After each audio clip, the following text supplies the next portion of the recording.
नमस्कार, स्वागत है आपका। देख रहे हैं आप सी न्यूज भारत। मैं हूं आपके साथ इशिता तिवारी।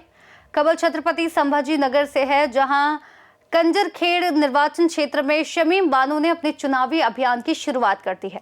मशाल जुलूस और विकास के मुद्दों के साथ उन्होंने जनता से वोट मांगना शुरू किया। कन्नड़ तालुका के करंजखेड़ गांव में चुनाव प्रचार तेज हो गया है। मशाल जुलूस में खड़ी शमीम बानो की रैली में पूर्व सरपंच हयात सैयद ने विकास के मुद्दों को प्राथमिकता देते हुए जनता से समर्थन की अपील की। पूर्व सरपंच हयात सैयद ने कहा कि उनके कार्यकाल में गांव में पानी की समस्या का समाधान हुआ और बुनियादी सुविधाओं की उपलब्धता सुनिश्चित की गई। उन्होंने जनता से अनुरोध किया कि वे उनके भरोसे शमीम बानो को कंजरखेड़ निर्वाचन क्षेत्र से जीत दिलाएं। इस मौके पर उन्होंने बताया कि पूर्व उपाध्यक्ष प्रकाश गाडेकर और अन्य गण के सहयोग से शमीम बानो ने जिला परिषद समूह के लिए चुनावी मैदान में उतरने का निर्णय लिया है। मैं शमीम सैयद हयास आप सबसे विनती करती हूँ कि हम सबको आपके कीमती वोट देकर हमको विजय करो और हमारा धन्यवाद आप सबका। मैं सबका धन्यवाद करना चाहती हूँ कि आप सब हमारे साथ हैं और आप हम सबको। नमस्कार, मी सय्यद हयास मोहिनुद्दीन व माझी पत्नी सौ शमीम बानो सय्यद हयास ह्या पंचायत समिती गण 27 मधून निवडणूक लढवत आहेत। आज ही जी निवडणूक आहे ही विचारधारेची आणि विकासाची निवडणूक आहे।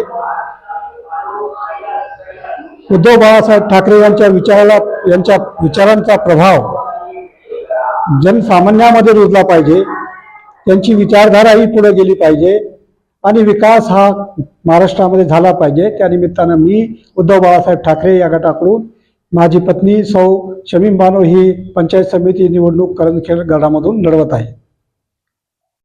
तुम्ही करंजखेड या गणामधून उमेदवारीचे दावेदार उमेदवार आहात। नेमकी विकासाचा मुद्दा कसा असणार?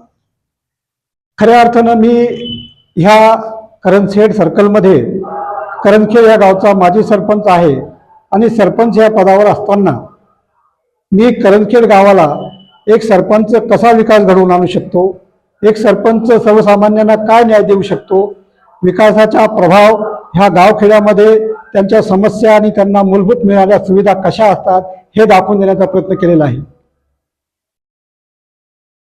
एकंदरीत त्याचा फायदा तुम्हाला या निवडणुकीमध्ये होऊ शकेल? खऱ्या अर्थाने या करंजखेड गावामध्ये पाण्याची फार मोठी समस्या होती।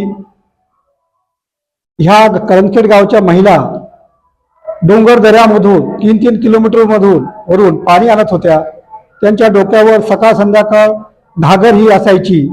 त्या सगळ्या गोष्टी बघून मी व्यथित झालो आणि मोठ्या जिद्दीने हिरिरीने या ठिकाणचा पाणी पुरवठा मी कार्यान्वित केला। प्रत्येक घरामध्ये पाणी कसं पोहोचेल, प्रत्येकाच्या माठामध्ये पाणी कसं जाईल ह्या निमित्तानं मी काम करण्याचा प्रयत्न केला आणि त्यामध्ये मला सक्सेस मिळाला आणि प्रत्येक घराला आज करंजखेड गावामध्ये ट्यूब लेवलमध्ये पाणी मिळतंय आणि प्रत्येक आया बहिणी माझ्यावरती फार खुश आहेत, त्याचा मला अभिमान आहे। एकंदरीत आता इथून पुढे विकासाचा मुद्दा कसा तुम्ही आखलेला आहे आणि निवडून आल्यावरती कसं असणार? माझा जो दृष्टिकोन आहे, ज्या प्रकारे करंजखेड गावामध्ये आम्ही मूलभूत सुविधा निर्माण केल्या त्याचप्रमाणे ह्या गटामध्ये ज्या पंचायत समितीच्या माध्यमातून येणाऱ्या सुविधा आहेत, प्रत्येक नागरिकाला कोणकोणत्या आपण सुविधा देऊ शकतो। कारण पंचायत समिती ही म्हणजे आपल्या पंचायतीच्या वरची यंत्रणा आहे, त्यामुळं पंचायत समिती मार्फत येणाऱ्या प्रत्येक योजनेला मी या सर्कलमध्ये कार्यान्वित करण्याचा प्रयत्न करेल। जसे की प्रत्येक आया बहिणींना ज्या विधवा आहे, वृद्ध आहे, त्यांना संजय गांधी निराधार योजनेतून आम्ही पेन्शन चालू करण्याचा प्रयत्न करू। प्रत्येक शेतकऱ्याला बी बियाणे, मोटारी, पंप अशा प्रकारच्या प्रत्येक सुविधा ज्या काही मिळतात पंचायत समितीमधून ते देण्याचा आम्ही प्रयत्न करणार आहोत। त्याच प्रकारे अपंग आहेत, ज्यांना घरकुलं नाहीत, बेघर आहेत, जे लोक पाण्यासाठी वणवण फिरत आहेत, ज्यांच्या शेतामध्ये पाणी नाही, अशा लोकांना पाणी कसं मिळेल, सिंचनाच्या माध्यमातून, तलावाच्या माध्यमातून त्यांना कशा सुविधा उपलब्ध करता येतील यासाठी आम्ही प्रयत्न करणार आहे। कालच उद्धव बाळासाहेब ठाकरे यांच्या दावेदार म्हणून अंबादास दानवे यांची प्रचार सभा झालेली आहे। करंजखेड मध्ये ही प्रचार सभा का लागली?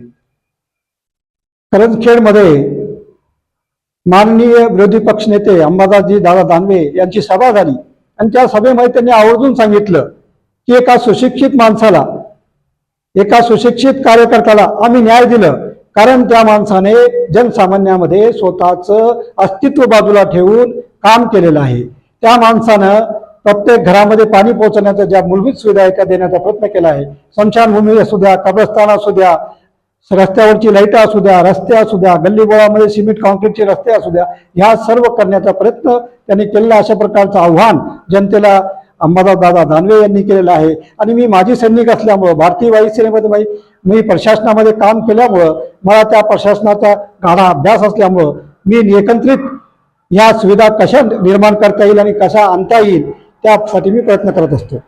तुमच्या या गणामध्ये प्रमुख विरोधक कोणाला मिळतात?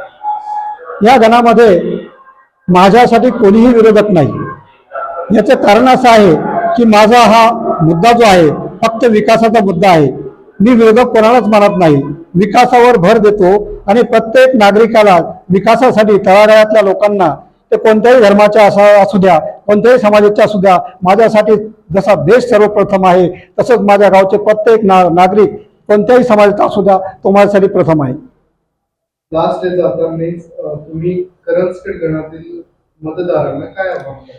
मी करंजखेड गणातील प्रत्येक मतदाराला आव्हान करणार आहे, हात जोडून त्यांना विनंती करतो की माझी पत्नी सौभाग्यवती शमीम बानो ह्या मशाल या चिन्हावरती आणि 2 नंबरच्या मशीनवर 2 नंबरचं यांचं बटन असून त्यांनी सर्वांनी जर मला हे मतदान रूपी आशीर्वाद दिला तर निश्चितच मी पंचायत समितीवर जाऊन ह्या तालुक्याचा काया कसा पालट करता येईल त्यासाठी प्रयत्न करणार आहे.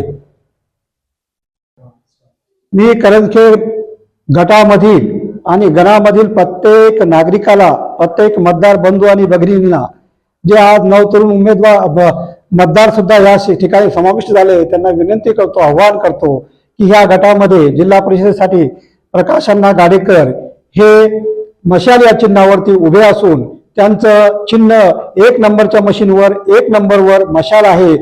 त्यांचंही विकासाचं कार्य ह्या क्षेत्रामध्ये भरपूर झालेलं आहे. ते उपसभापती होते. उपसभापती असताना त्यांनी प्रत्येक क्षेत्रामध्ये प्रत्येक शेतकऱ्यापर्यंत कोणकोणत्या कार्यात केलेलं आहे याचा प्रत्येक जनतेला त्याचा अभ्यास आहे. आणि अशा उमेदवाराला, तरुण तडफदार उमेदवाराला निवडून द्यावं अशी मी सगळ्यांना विनंती करतो. त्याचप्रमाणे माझ्या 2 नंबरवरती माझ्या सौभाग्यवती शमीम बानो सय्यद हयास या मशाल या चिन्हावरती निवडणूक लढवत आहे. त्यांना सुद्धा ह्या गणातून लोकांनी विजयी करावं, त्यांचं बटन दाबावं आणि त्यांना भरघोस मतांनी विजयी केल्यानंतर निश्चितच ह्या गणाचा नव्हे तर ह्या तालुक्याचा आम्ही विकासाच्या मुद्द्यावरती कायापालट करण्याचा प्रयत्न करू. छत्रपति संभाजीनगर से सी न्यूज संवाददाता शिवाजी नवले की रिपोर्ट। कंजरखेड़ में विकास को लेकर शमीम बानो का चुनावी अभियान तेजी पकड़ रहा है। जनता के बीच उनका मशाल जुलूस और रैली उनके प्रचार को मजबूती दे रही है। अब देखना यह होगा कि विकास का मुद्दा चुनाव में कितनी जन समर्थन दिला पाता है। फिलहाल के लिए इस रिपोर्ट में बस इतना ही। देश और दुनिया की तमाम बड़ी खबरों के लिए देखते रहिए सी न्यूज भारत।